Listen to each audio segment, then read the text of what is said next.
Welcome to another summer edition of the Sawyer Business School Amplification Avenue podcast.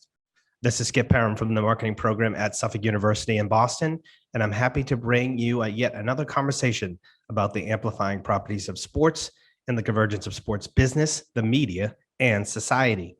As always, the mission of this podcast is to push beyond the headlines, to dig deeper into where sports and society intersect.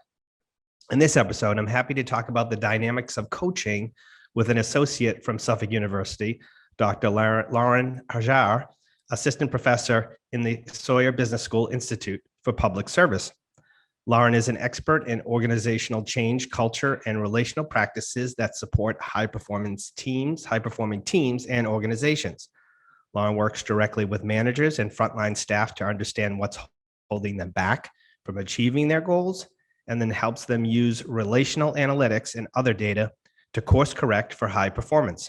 She's an active consultant, and she can help any sports organization, or any organization for that matter, leverage relational analytics and other strategies for high performance. You can contact her at Lauren Hajjar, that's LHAJJAR, at suffolk.edu. Thanks, Lauren, for taking the time. Thanks for having me on this morning, Skip. Happy to be here. You're welcome. I'm very excited to have you on board, because we're going to use today as a proxy for our conversation. And I hope this isn't too much inside baseball, as we're both here in Boston and Suffolk is here in Boston.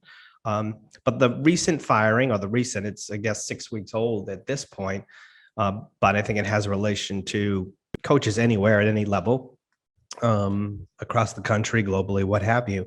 We're going to use the firing of former Bruins coach and current Las Vegas Golden Knights coach, Bruce Cassidy, as a proxy for our conversation. And Lauren, I know you have some opinions on that. And I think from a general sense, the sports fan here in Boston, or even many sports fans, many hockey fans, question, here's a guy who had a plus 670 winning percentage, was a win away from the Stanley Cup, but he got fired. They're a little bit confused in that. And I know you have an interesting perspective, and your sentiment is it was the right decision. And that's based on your research, your expertise. So let me jump in here. The old bastard in me, and yes, I've actually written that down here. The old bastard in me wants to say that Bruce Cassidy's firing is a direct result of that everybody gets a trophy mentality that, as a Gen X, I think I apply, as I see my kids grow up, rightly or wrongly. But you're an organizational change and culture expert. I want you to educate me and our listeners on why I'm wrong. Yes, great. A very interesting topic, Skip. Lots of change happening for the Boston Bruins. And I have to say, as a researcher who focuses on organizational change and practices that support high-performing teams, I'm excited for the Boston Bruins, and I applaud upper management for looking beyond the numbers and making decisions based on their organizational culture and needs. And I'll also share before I launch in here, I have access to the same information and data as you. I'm not an insider to the Bruins. I'm following the same media stories with access to the same player and team stats as everyone else. My background and expertise, however, in organizational culture and change allow me to view some of this data through a different lens. And I do see why this has been confusing to fans. Look, you get a guy who has an incredible track record on paper, 246 wins, a plus 600 winning percentage, 6 consecutive seasons in the playoffs, and 1 trip to the Stanley Cup Finals, right? The data suggests he's good at his job, if not great. And why would players be complaining about this? What's going on here?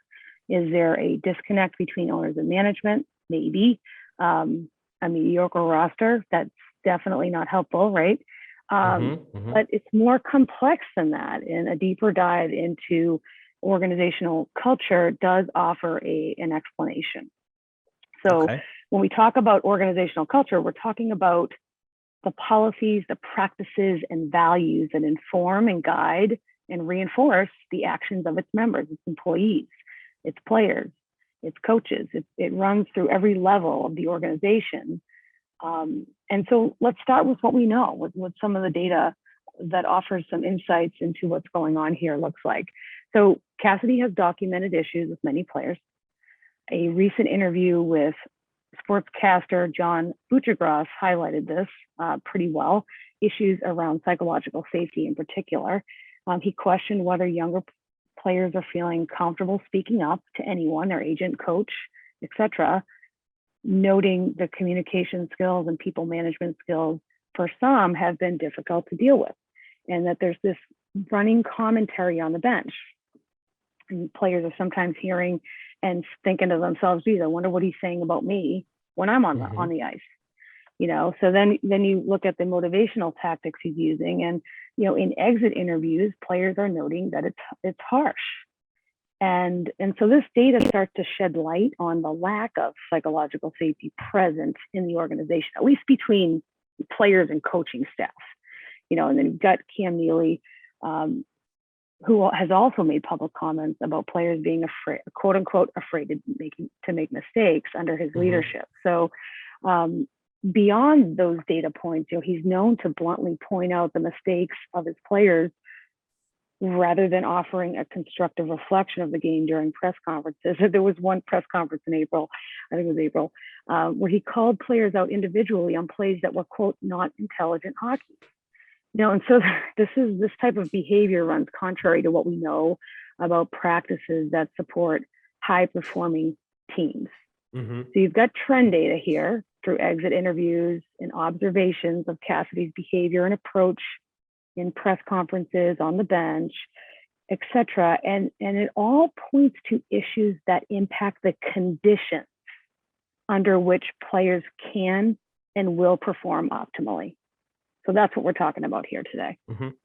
And creating a psychological safe environment also means that the employee has the confidence that they can speak to others, even management, without fear of retribution. One of the idioms I used in a previous life as a way to challenge authority openly was to use this saying that I know I'm taking just enough rope to hang myself, because I knew that I was pushing past a boundary that maybe others wouldn't. And I'm not trying to make myself a hero, but if I had something to say, I wanted to say it. So I would use that sort of as a hedge.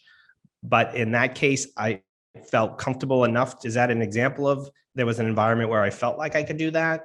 And so is that psychological safe environment one that allows the player to go above the coach or without fear of reprisal, or even a captain or something like that?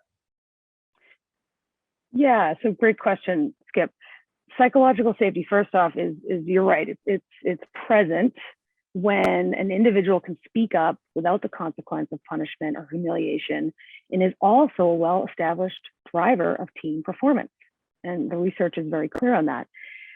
A fear of communicating directly and speaking up to someone in a higher level position is a problem in many organizations.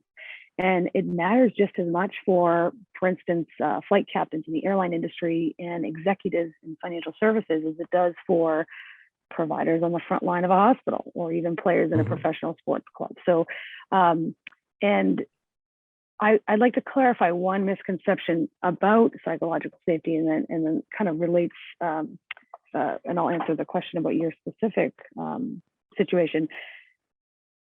Safety is not the same thing as comfort. And so you can be uncomfortable in the workplace, and you should. This is how we learn and grow. And it has to be done safely. So think stretch, but not strain. So it's like going to the gym and building body strength. You're going to, you're not going to do the same exercises over and over again. It would be comfortable for you to do that, but your muscles won't grow. It's the same thing here. Individuals on teams have to experience that discomfort, to learn and innovate, but have to be able to do so in a way that they won't be punished or humiliated for it. If they make mistakes. That's right. And so we see that kind of pop up in these data points around Bruce Cassidy's narrative. Regarding your own, thinking there, I guess without knowing all the details of the context and situation, if you are referencing the fact that you might end up hanging yourself, is that truly psychologically safe, or are you simply taking a risk? And there is a difference. So in a high trust environment, you might feel comfortable taking risks, but psychological safety means you will not be punished or humiliated if something fails or goes wrong. So let's say you have a new idea, you want to pitch to your team or boss, you take the risk, you speak up, your boss gives you the go ahead, take it and run with it, but then you implement your new project and it flops. What happens then? Do you get fired, demoted, or dinged on your next performance eval? Or, is there a team process where built in as a structure, as part of your organizational culture, where you engage in reflective debriefing, where you identify what went wrong, you course correct as a team, and so on. So it's not about just you, Skip, as an individual employee, but it's about the shared belief held by all team members that it's safe to take risks without getting beat up by your team if things go wrong. Okay. What's interesting, I think, about that situation, the big boss at that time, who wasn't the GM of the station that I worked at, who was a great guy, his boss would say, "Fail fast." Right. And if we're going to do it, let's do it, learn, and then move forward. So I do like that. And wasn't original to him by any means, but that sounds like that's establishing a psychological safe environment where we're going to do things, we're going to do it fast.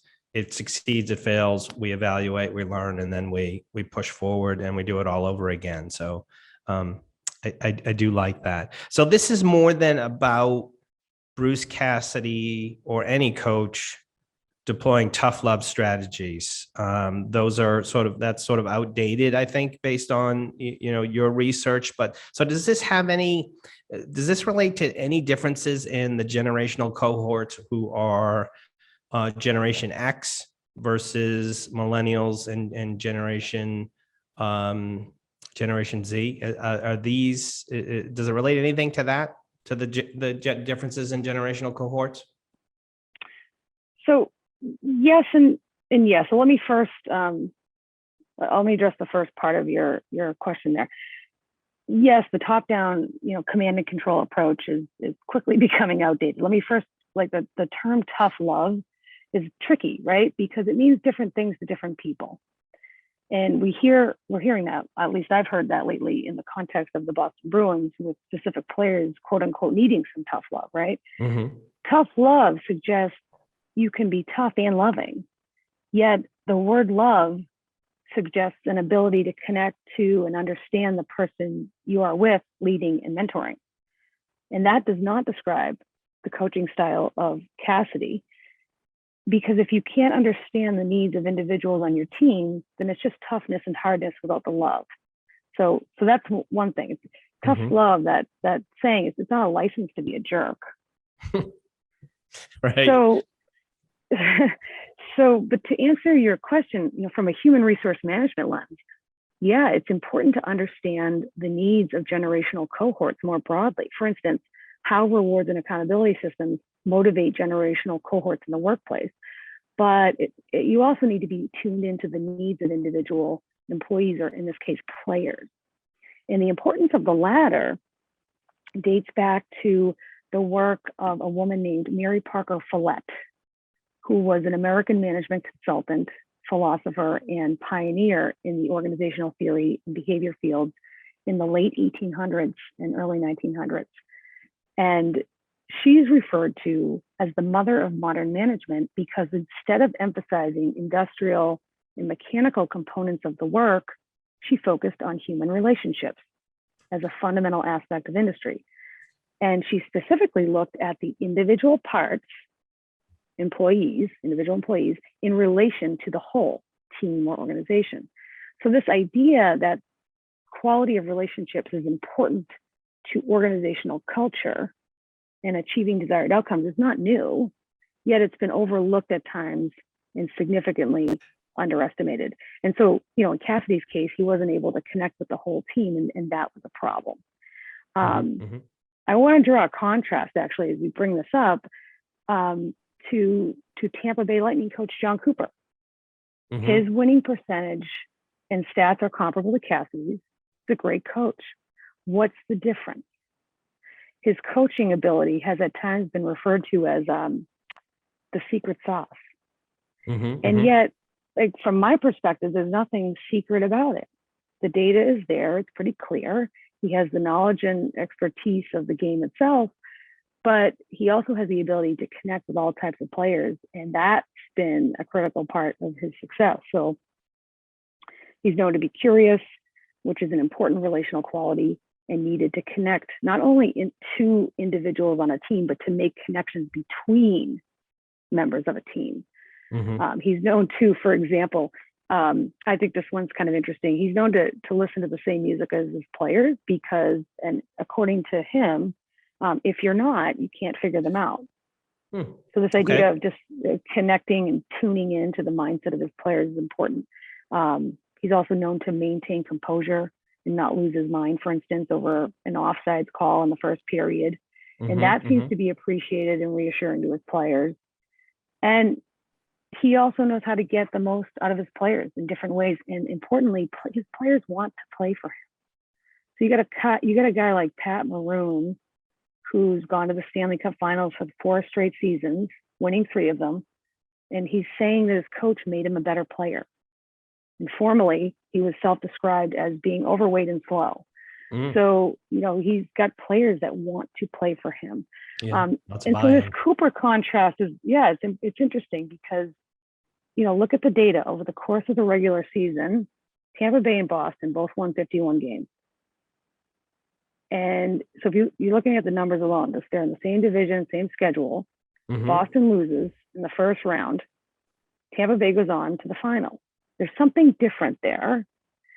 And it's like when the game mattered the most, they performed at different levels, the teams and coaches. And so I would argue, Skip, that's when the John Cooper's not so secret sauce becomes a bigger factor. Mm-hmm, mm-hmm. So the secret, so then this is a perfect segue into the next topic, and the other one of the constructs of your research. It sounds like Cooper has great relational coordination with his players, and I may not be using that right. And this isn't being nice to his players, but the idea of understanding his players, each individual player, and asking things like, what do you need to bring? What do you need to bring your best self to the ice? And then questions that really require a coach to lean in to their own deficiencies. What do I do as your coach that is not helpful? And the converse is, what do I do as a coach that is helpful? It sounds like Cooper has that. So explain that in more detail, the relational coordination concept and how Cooper uses it or is successful at it, and Cassidy was not. Sure. Yeah. So relational coordination is a theory, a change method, and measurable. And it's not about personal relationships, nor is it about, as you said, coaches being nice to players. It's about role-based relationships of shared goals, shared knowledge, and mutual respect, supported by communication that is sufficiently frequent, accurate, timely, and problem-solving oriented.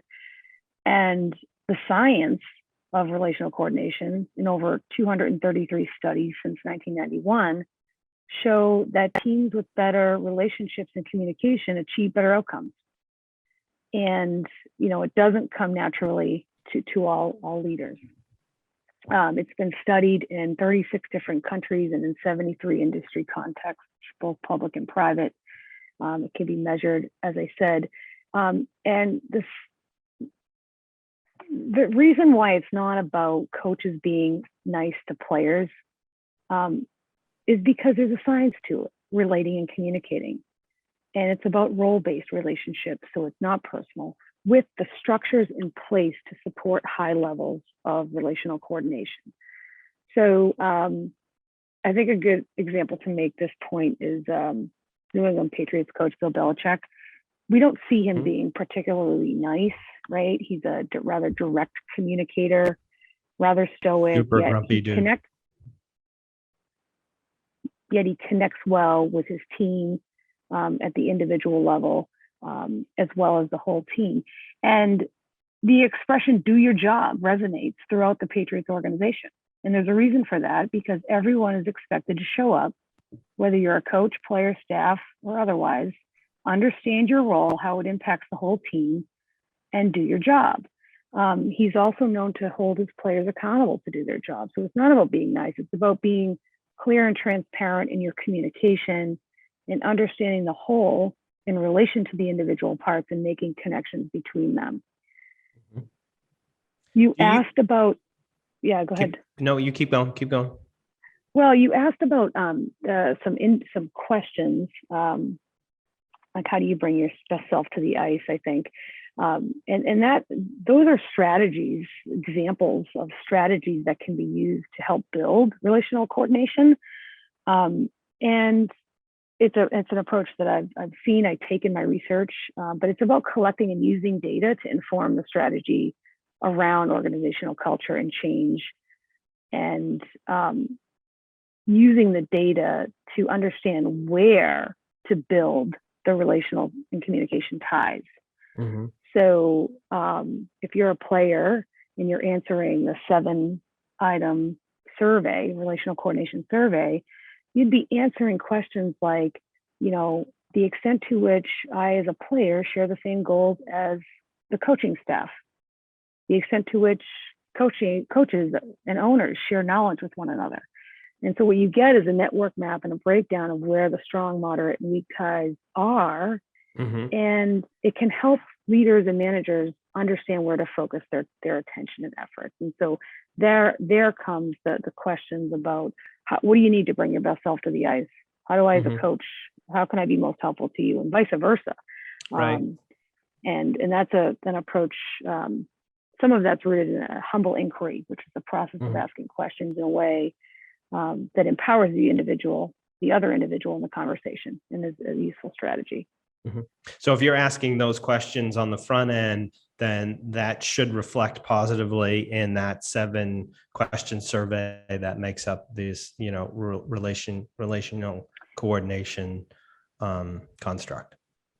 Well, I would say that you could use them, if you were to use them sequentially, you might collect data using the 7-item survey instrument first, and then use the humble inquiry or other relational approach to address the weaker ties, the deficiencies that you find. Correct. Yeah. Okay. All right. Do you use this with students at all in the classroom, as you try to manage a classroom of 30 kids, and some perform well, some don't, and as you try to determine what's not working in the areas that where the kids who maybe are struggling? Yeah, it's a good question. I do use it in the classroom, and I use it in my HR course to, I teach students how to do what's called relational mapping. And so they end up mapping out work processes in their own organizations that they're working in. And then we talk about the humble inquiry and the different relational strategies that can be used to build the relational aspects of the work and build a relational capacity within the organization. So we do use it. We do some role playing, so they get to experiment with what it feels like to ask some of these questions and how to analyze the data and make sense of it. So yeah, we do use it in that way, and it's definitely it's a helpful practice on a personal level too. A lot of people would tell you that, I think. Mm-hmm. Mm-hmm. All right, a couple more questions here. We're gonna get into the nitty gritty of this issue as it relates to Bruce Cassidy, and a couple examples. And if you're from Boston, you know the name Jake DeBrusk, but probably not for good reasons. He asked out in the middle of the season. He's 25 years old. He was drafted with the 14th pick in the 2015 draft. His career best are 27 goals and 43 points in a season. Oh, by the way, now that Cassidy is gone, he's rescinded his trade requests. Convince me that a psychologically safe locker room and frequent, timely, and constructive communication will help DeBrusk reach the levels of a guy who was drafted just before him, 4 spots, Mikko Rantanen, who plays for the Stanley Cup champion Avalanche, who has has a best season of 90 points and just won the cup. So convince me that Jake DeBrusk is not a lost cause, and these strategies can help improve his performance and ultimately the team's. Yeah, that's a really good question. I think the DeBrusque situation is interesting for a couple of reasons. First, that the media's focus on DeBrusque's relationship with Cassidy largely overshadowed the fact that multiple players, many young but also veteran players, reported a disconnect with Cassidy. So I think that's an important point.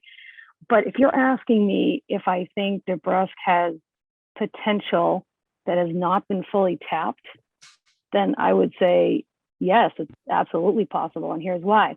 If you look at his stats, you see that as the season went on, he got better.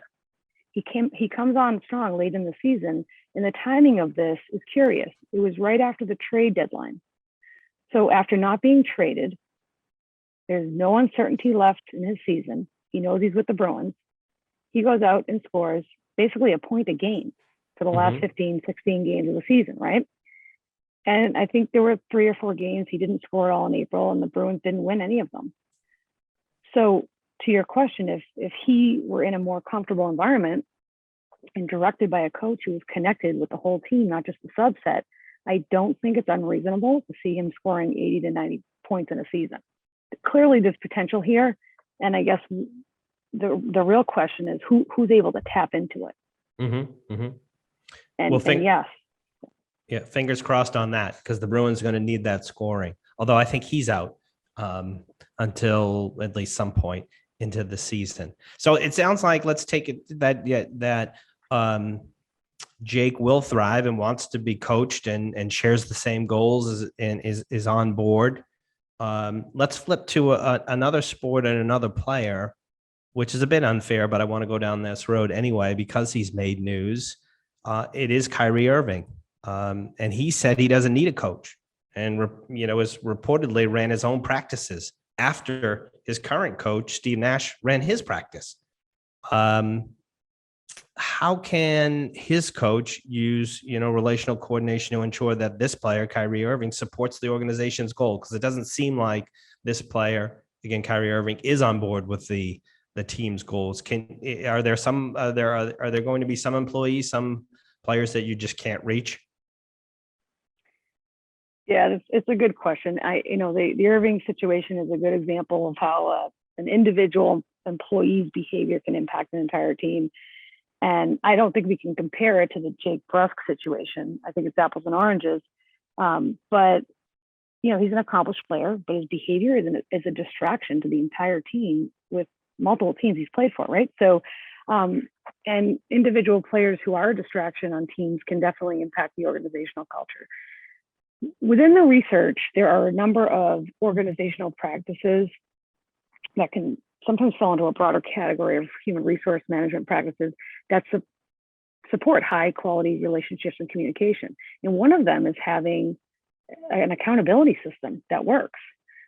So, a player conduct policy, how is that written? How is that interpreted? How is that managed, right? This example is reminding me of, Wes Welker back in 2011, making some off comments to the press about another coach. And Rex Ryan, yes. Yeah, and Bill Belichick benching him during the playoff game, the beginning of the playoff game. And, that's the message from Belichick there was, this is not how we do things. And he, feels strong. There's an expectation in that organizational culture that we do not tolerate distractions, especially when it comes to the media, right? And so this is an organizational culture issue. And so, I think this is also a good example that highlights the value of using relational data, on an ongoing basis within your organization. To inform your decisions about who to keep, who to let go of, who to recruit into the club. Okay, well, last question here. The Bruins have hired a new coach, and it's an interesting choice. It's a hockey guy. He's been around for a long time. I think he's a Maine guy, or at least played in Maine, the University of Maine. Jim Montgomery has an interesting backstory. He's a substance abuse. He's recovering from a substance abuse issue. What's your take on Jim? Neither of us know him personally, but what's your take on his backstory and I guess maybe how it might be beneficial for the Bruins as they build the bigger, better relationships with their employees across the organization? Yeah, this is an interesting story as it keeps unfolding, Skip, because Jim Montgomery was hired for the very same reason that Cassidy was fired, connection. And throughout his interview process, Montgomery emphasized his ability to connect with all players, clearly something the front office values and knows is important to the success of the organization. Look, I don't want to speculate much on his personal situation. That said, the media coverage, including his own public comments around having been through a recovery program for alcohol addiction, is an interesting part of the story, because there are some professionals that would say that the opposite of addiction isn't sobriety, but it's in fact connection. And that addiction is not about the pleasurable effects of substances. It's about the user's inability to connect in healthy ways with others. So the hiring of Jim Montgomery is interesting in that way. He's recently come clean and is emphasizing his ability to connect with all types of players, a quality that is necessary to manage the changing composition of the Bruins and to get the most out of individual players. And I'm excited. I'm excited to see how it plays out and what lies ahead for the Boston Bruins. They started, the key word is they've started to make decisions in a way that aligns with the research on how high performing organizations operate. And at the same time, they still have their work cut out for them, and they'll have to be very intentional about how they move forward from here. Cool. Well, the interesting thing is we're going to get a good look, right? Well, Cassidy has a job with Vegas.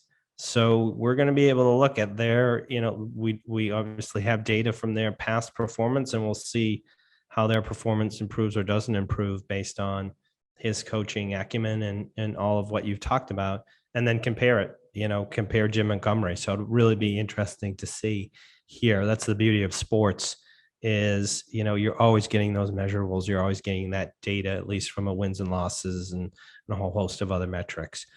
So that's cool. Lauren, I want to thank you again. I know you're on vacation. You're in Canada. You're working out of a co-work space. So thanks for taking the time to talk with us.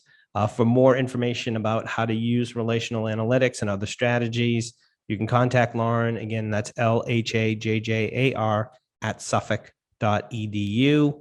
A note to any sports organization in Boston, Bruins, Celtics, Red Sox, whatever. Lauren is Boston based, so an easy trip for her. Thanks again, Lauren, for joining us today. Thanks for having me, Skip. Take care. You're welcome. Enjoy the rest of your vacation. Before signing off here, let me just tell you about our sponsor, Suffolk University. At Suffolk University Sawyer Business School, you are steps away from life-changing internships, career connections, and Fortune 500 companies. Our classroom experiences are enhanced by our location. We're in the center of downtown Boston, which means you'll be right in the middle of innovation and the city's financial center. Sawyer Business School offers both undergraduate business programs and graduate business programs. Choose from full-time, part-time, online, Saturday, and summer courses. Enjoy small classes taught by professors who bring their expertise and experience to the classroom from right here in Boston, across the country, and around the world. Endless program and degree options are all waiting for you. Take the next step today. Visit suffolk.edu. Thanks again to Lauren for joining us. I think this is episode 7 of season 2. I do expect that we'll have one more summer episode before the fall, so I'm excited about that. You can look for that. A thank you to all of our listeners for taking in another episode of the Amplification Avenue podcast presented by Suffolk University. Please look for future episodes on your favorite podcast app, and be sure to subscribe, rate, and share. I probably don't say that enough, but if you do share and you rate it and do a comment, that obviously rates well with these podcast services. But until the next time, as always, I look forward to talking to you and with you again in the near future. Thanks.